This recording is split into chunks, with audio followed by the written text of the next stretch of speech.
Hello everyone, welcome to our channel beginners to achiever. आज की इस वीडियो में हम बात करने वाले हैं परसेंटेज के टॉपिक की, जो कि कॉम्पिटिटिव एग्ज़ाम की नज़रिए से बहुत ज़्यादा इम्पोर्टेंट टॉपिक है, क्योंकि इस टॉपिक से एक ना एक क्वेश्चन ज़रूर आता है, चाहे वो इनडायरेक्टली हो या डायरेक्टली आए, लेकिन क्वेश्चन परसेंटेज से आएगा ज़रूर। और हमारी डेली लाइफ में भी इस परसेंटेज का काफ़ी यूज़ रहता है, पर फिर भी हमारे दिमाग में कभी कभी कुछ बातें समझ में नहीं आती, जो कि हमें बहुत ज़्यादा पजल करती हैं। तो आज हम उन सारी बातों को क्लियर कर देंगे, और आज के बाद हमारा कॉन्सेप्ट इससे बिल्कुल क्लियर हो जाएगा। मैं आपको डिटेल से बता दूं कि परसेंटेज जो मोस्टली होता है, एक तरह की यूनिट समझ लो इसे, किसी भी चीज़ को नापने के लिए हमने हर चीज़ को परसेंटेज में डिवाइड कर रखा है। कि यानी अगर कोई चीज़ कंप्लीट है तो वो उसका 100% होता है, और उसका आधा 50% होता है। जैसे कि अगर कोई दीवार 8 फुट की है, और उस 8 फुट की दीवार में अगर 4 फुट तक सरिया लगा हुआ है, तो हम ये कहेंगे कि ये दीवार का 50% भाग सरिये से बना हुआ है और 50% भाग ईंटों से बना हुआ है। तो इस तरीके से हर चीज़ को हमने परसेंटेज में डिवाइड कर दिया, जैसे कि हर चीज़ के लिए अलग अलग परसेंटेज वैल्यू रखी जाती है। चलिए मैं आपको धीरे से समझाना शुरू करता हूँ। देखिए यहाँ पर अभी मैं बता रहा हूँ आपको कि परसेंटेज में मोस्टली, जैसे कि कोई लोहे की रोड है, मान लो ये लोहे की रोड है, इसका लंबाई कुछ भी हो, मान लो ये 100 मीटर की है, ठीक है, 100 मीटर की, या 100 इंच की रोड मान लो, चलो ये 100 इंच की मान लो, मीटर तो ज़्यादा हो जाएगा। 100 इंच की लोहे की रोड है। इस 100 इंच की लोहे की रॉड को हम 100% मानेंगे, ठीक है। अब अगर हमसे कहा जाए कि इसका इस रॉड का, लोहे की रॉड का, लोहे की छड़ का 10% भाग हम किसी गेट के बनाने में, या जंग लग गया, इस रोड का 10% भाग जंग की वजह से ख़राब हो गया तो हमें काटना पड़ेगा, तो इस 100 इंच की रोड का 10% भाग कितना होगा वो हमें निकालना है। अगर इसे हम 10% निकालना है, यानी कि हम इसे 100 में भाग किया, यानी कि हमें इसे 10 में भाग करना है, तो 10 भागों में हम इसे बांट देंगे, बराबर बराबर भागों में, और हम इसको निकाल लेंगे इसकी वैल्यू। और इसको इस तरीके से निकालने के लिए हम कौन से फॉर्मूले लगाते हैं, देखिए मैं बताता हूँ। जैसे कि हमें पता है कि 100 इंच की जो रोड है वो 100% है, ठीक है, यानी कि वो 100% के बराबर है। हमें कितने की परसेंट की वैल्यू निकालनी, 10% की निकालनी है, तो हम 10% की वैल्यू कुछ इस तरीके से निकाल सकते हैं। इसमें कौन सी चीज़ क्या है अभी आपके समझ में आ नहीं रही होगी कि सर यहाँ पे भी आपने 100% ले लिया और ये भी 100% है, दोनों 100% हो गए हैं, तो हमें तो समझ में कुछ आ नहीं रहा है। तो मैं आपको बता दूं कि ये जो दोनों चीज़ें नीचे वाली हैं, ये जो हमसे पूछा जाता है वो होता है, यानी कि हमसे परसेंटेज में पूछा है कि 10% कितना होगा, तो हमें 10% निकालना है। तो ये हमने 100 इंच माना है, या 100 सेंटीमीटर माना है, और ये 100% माना है, और ये 10% माना है, ठीक है। तो यानी कि ये कितना हो जाएगा, 100 से 100 कैंसिल हो जाएगा और 10 इंच हो जाएगा। अब ये बात तो थोड़ी आपको उलझन लग रही होगी, चलिए मैं और अच्छे से समझा देता हूँ। जैसे कि ये एक आदमी के पास 2,000 रुपये हैं, ठीक है, 2,000 रुपये हैं एक आदमी के पास, ठीक है। अब वो अपने 2,000 रुपये में 20% अपने भाई को दे देता है, ठीक है, 20% अपने भाई को दे देता है। कितने देता है, 20% उसने अपने भाई को दे दिए। अब उसके पास कितने परसेंट बचेंगे, देखो ये 100% है, ठीक है, अब इसमें से 20% चला गया, ठीक है, तो कितने परसेंट बचेगा, अरे 100 में से अगर 20 जाएगा तो कितना बचेगा, 80% बचेगा, ठीक है, 80% ये बच गया। तो उसी तरीके से उसने 2,000 का 20% अपने भाई को दे दिए।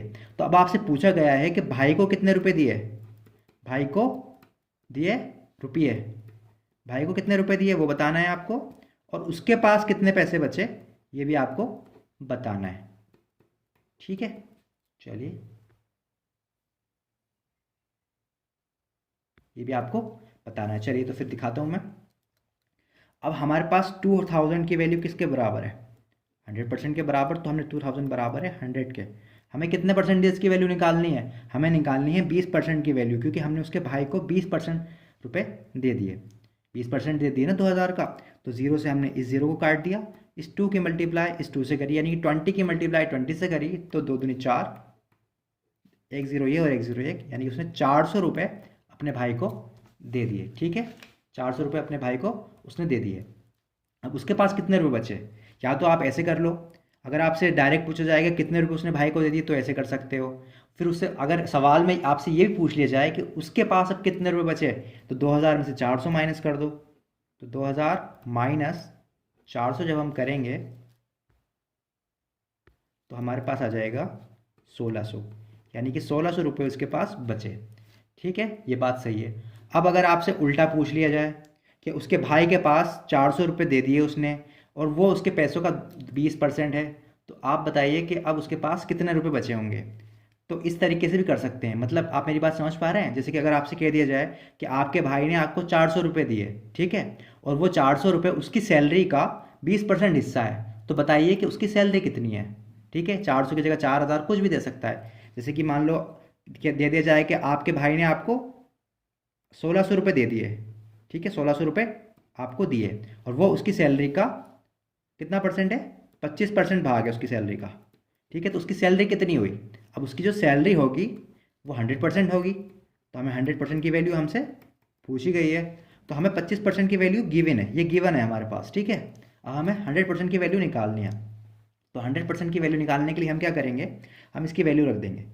देखो हमें 25% की वैल्यू पता है ना, तो 1600 बराबर कितना है, 25%। हमें निकालने किसकी है, 100% की। तो इस तरीके से कर देंगे। अब हम 25 से इसको काट देंगे, ये कितने बार कटेगा, 4 बार। अब 16 की 4 में मल्टीप्लाई कर देंगे, 16 चौका 64 और 20 एज इट इज़ लग जाएगा। यानी हमारे भाई की सैलरी 6400 रुपये है जो उसने हमें 25% दे दिया। ठीक है, ऐसे समझ सकते हैं आप इसको। एक तरीका अगर ये कह दिया जाए कि आपके भाई ने आपको 1600 रुपये दिए जो कि उसकी सैलरी का 1/4 है, तो बताइए कि उसकी सैलरी क्या है। उसकी सैलरी आपसे पूछी है, वो बतानी है आपको। तो आप क्या करेंगे, ये तो 1/4 या 1/6 कुछ भी दे सकते हैं। मान लो चलो 1/5 मान लेता हूँ, उसकी सैलरी का 1/5 है। अब बताइए उसकी सैलरी कितनी है। अब 1/5 है, इसको फ्रैक्शन में कन्वर्ट कर लो, वैसे भी कर सकते हो, और अगर ऐसा दिया हुआ है तो आप इसको इस तरीके से भी कर सकते हो। अगर इसे हम फ्रैक्शन में कन्वर्ट करेंगे तो ध्यान रखना कि नीचे वाली जो वैल्यू होती है वो पूर्ण होती है, मतलब कि ये पूरी होगी। यानी कि उसकी सैलरी आपके भाई की सैलरी 5 है, 5 में से उसने आपको एक रुपया दे दिया, तो उसके पास कितने बचे, 4 रुपये बचे होंगे। लेकिन हमें 4 रुपये नहीं पूछे, हमें तो 1600 रुपये दिए हैं भाई। अब कैसे करा जाए, चलो तो मैं आपको बताता हूँ। इसको करने का तरीका देखो ये है, 5 या तो इसे आप परसेंटेज में कन्वर्ट कर लो। परसेंटेज में कन्वर्ट करने के लिए नीचे वाले को 100 बनाते हैं। नीचे की जो ये संख्या है इसको 100 बनाना है, तो इसको अगर 100 बनाना है तो हम इसे किससे मल्टीप्लाई करेंगे कि 100 बन जाएगा। इसे हम 10 से मल्टीप्लाई करेंगे तो 50 बनेगा, तो 10 का दुगने से मल्टीप्लाई कर दें, हम इसे 20 से मल्टीप्लाई कर दें। तो अगर हम इसे 1/5 को 20 से मल्टीप्लाई करेंगे, जब नीचे जितने से मल्टीप्लाई करेंगे ऊपर भी उतने से ही आपको मल्टीप्लाई करना है। ठीक है, तभी तो बराबर होगा ना ये, तो ये हो जाएगा 20/100। यानी आपके भाई ने आपको 20%, यानी 20/100 का मतलब 20% होता है। जहाँ ये लिखा हो ना 20 और ये परसेंटेज का साइन, इस साइन का मतलब बराबर 100 होता है। यानी कि साइन बराबर 100 होता है, बटे में 100, यानी 1/100 होता है इस साइन की वैल्यू। जहाँ पर भी ऐसा लिखा हो समझ जाओ इसका मतलब 1/100 है। ठीक है, अगर ये 20% लिखा हुआ है तो ये 20/100 है। तो ऐसी सेम हमने निकाल लिया, 20/100 हमारा आ गया है। तो हमसे पूछा गया है कि हमारी सैलरी 1600 थी। मैं एक बार फिर से यहाँ लिख देता हूँ, 1600 बराबर है हमारा 20%। तो हमसे 100% की वैल्यू हमसे पूछी गई है, तो 100% की हमें वैल्यू निकालनी है। तो हम क्या करेंगे, मैं इधर ले लेता हूँ, थोड़ा सा जगह नहीं है। 100% की हमसे वैल्यू पूछी गई है, तो देखो 1600 दे रखा था ना, मैं फिर से लिख देता हूँ यहाँ पे, 1600 बराबर है 20%, तो 100% हमें निकालना है। ठीक है, तो अब इसको करोगे कैसे, 1600 बटे में वही रखना है। देखो दोनों चीज़ें बराबर वाली रखनी है, ये दोनों हमको गिवन है, तो इन दोनों को हमें नीचे रखना है। ठीक है, और जो चीज़ें हमसे पूछी जा रही हैं वो सेम होनी चाहिए। ऐसा नहीं कि ये दोनों चीज़ें सेम होनी चाहिए। सेम होने का मतलब है कि अगर ये परसेंटेज में 20% है तो ये भी परसेंटेज ही होना चाहिए। ठीक है, ये बातें मैं आपको अभी पहले इसलिए बता रहा हूँ क्योंकि क्वेश्चन में आप बहुत उलझ जाएंगे, नहीं तो अगर ये बातें आपको नहीं समझ आई तो 20% दोनों सेम होनी चाहिए कि ये परसेंटेज है तो ये भी परसेंटेज। ऐसा नहीं करना है कि 20 ऊपर लिख दिया और 1600 नीचे लिख दिया और 100 लिख दिया, नहीं। 1600 बराबर है 20%, ऐसे समझ लो आप। 1600 बराबर किसके हैं, 20% के। तो हमें किसकी वैल्यू निकालनी है, 100% की। सिंपल कर दिया हमने। अब इसको हम 0 से हम 0 काट देंगे, 100 से काटेंगे तो ये 50 बार कट जाएगा। अब 160 को 5 गुना कर लेंगे, 16 160 गुणा हम 50 कर लेंगे, तो आंसर आ जाएगा हमारा 16×5 80 और 2 0 का 2 0। यानी कि हमारे भाई की सैलरी जो थी 8000 रुपये थी, जिसने हमें 20,000 रुपये मतलब 1600 रुपये हमारा 20% दिया। एक मेथड तो हमारा ये हो गया। एक मेथड और बता देता हूँ मैं आपको। जैसे कि अभी हमने देखा कि 1/5 था, ठीक है, 1/5 की वैल्यू हमें 1600 थी। सॉरी सॉरी सॉरी सॉरी, माफ़ कीजिएगा, 1600 थी। तो अब हमें निकालना है, इससे भी निकाल सकते हैं। कैसे निकाल सकते हैं, देखो मैं बता रहा हूँ। 5 में से हमारे भाई ने हमें 1 रुपया दे दिया, तो कितना बच गया, 4 बच गया। हमें किसकी वैल्यू दी गई है, हमें वैल्यू किसकी दी गई, इस 1 की वैल्यू हमें दी गई है। तो हम ऐसे कर लेंगे, 1600 बराबर है 1, तो हमें 5 की वैल्यू निकालनी है। ठीक है, इस तरीके से भी कर लेंगे। ये भी आपको इसे चेंज करने की भी ज़रूरत नहीं है फ्रैक्शन में, मतलब परसेंटेज में चेंज करने की भी ज़रूरत नहीं है, आप इसको डायरेक्ट भी कर सकते हैं। ठीक है, अब इसको डायरेक्टली काटेंगे तो 16 पंजे 80 और 2 0, तो ये आपका आंसर हो गया। आई होप कि आपको वीडियो पसंद आ रही होगी और समझ में आ रहा होगा कि मैं आपको क्या समझाना चाह रहा हूँ। ठीक है, तो अब हम आगे बढ़ते हैं, थोड़ा सा सवाल को आगे लेते हैं। चलिए।